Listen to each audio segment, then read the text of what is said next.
Welcome to Concrete Block, the podcast where we dive into the day's most important stories and bring you the facts without the fiction.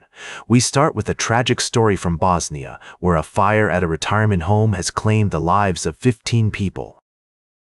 The blaze broke out on November 4th at a retirees' boarding house in the northeastern town of Tuzla, injuring 30 others.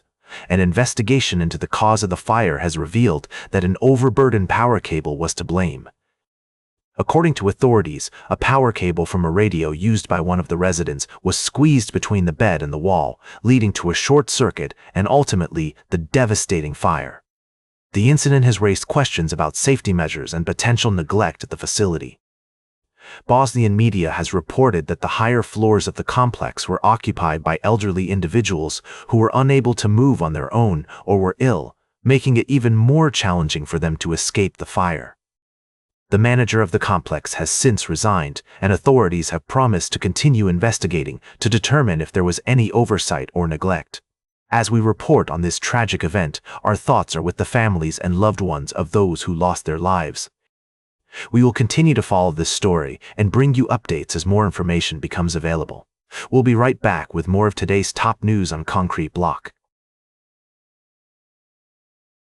Welcome back to Concrete Block.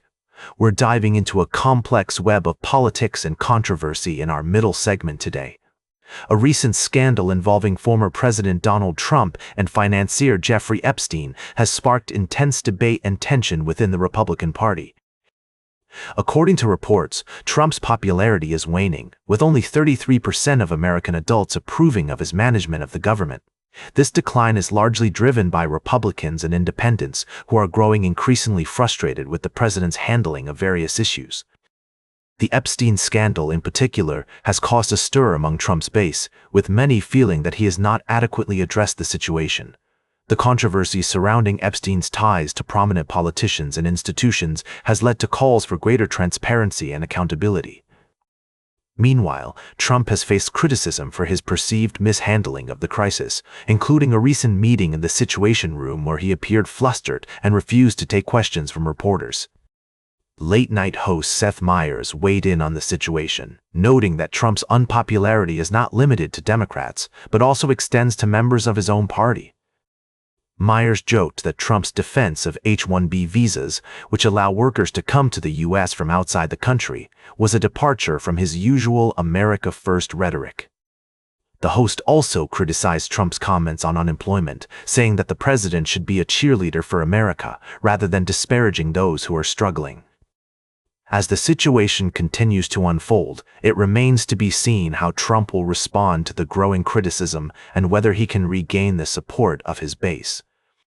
One thing is certain, however, the Epstein scandal has brought to light deeper questions about power, accountability, and the role of politics in American society.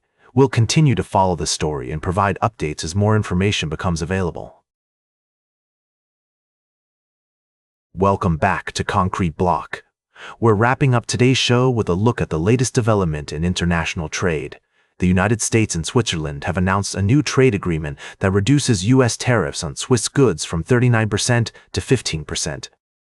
This move is expected to benefit Swiss exporters, particularly those in the luxury goods sector, such as watchmakers and chocolatiers. According to officials, the deal will also grant the U.S. duty-free access to the Swiss market for certain products, including beef, bison meat, and poultry. The agreement has been hailed as a victory for President Trump's administration, with U.S. Trade Representative Jamieson Greer stating that it tears down long-standing trade barriers and delivers for the American people. However, some critics have pointed out that the deal may not be as comprehensive as other trade agreements and that its impact on the broader economy remains to be seen. Additionally, the agreement does not address all of the trade issues between the two countries, leaving some areas of tension unresolved. Despite these caveats, the agreement is seen as a positive step towards improving relations between the U.S. and Switzerland and may pave the way for further cooperation on trade and economic issues. As always, we'll be keeping a close eye on developments and bringing you updates as more information becomes available. That's all for today's Concrete Block. Remember to like, share, and subscribe, and until next time, stay informed.